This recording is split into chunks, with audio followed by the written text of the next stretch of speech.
So tell me a little bit about your thesis. You had a lot of roadblocks during your doctorate writing your thesis. Can you tell me about that? Well, it started out good. I had my first committee, and I was kind of nervous about selecting a committee because I already knew at a secular university my topic would be somewhat controversial, because I was looking at the time, the KCREP standard was that worldview must be incorporated into the curriculum as a national standard. I was finding all different kinds of worldview issues, none of them specifically related to faith. And faith is the one world issue that clients say is the most important or salient to them, even above sexuality or ethnic skin color. And so I kept looking for, well, where are the competencies about this? Because this is one of the most important issues for the clients. And I just wasn't finding it anywhere. And so at that point, I was looking at it just from a competency stand. And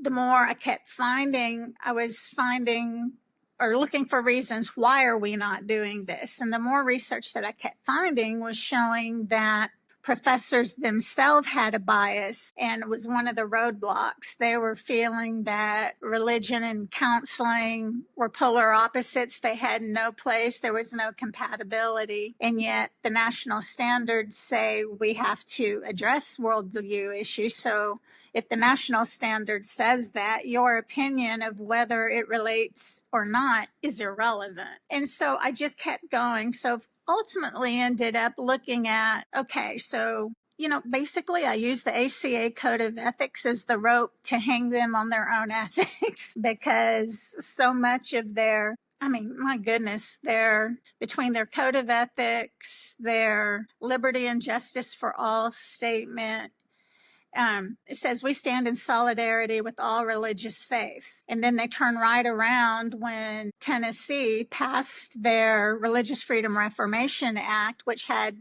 religious conscience protections for counselors. And the ACA called Tennessee's ruling a hate law. It's like, where's the solidarity? Not feeling it. And so I just kind of and showed the duplicity of all of their statements regarding faith in particular.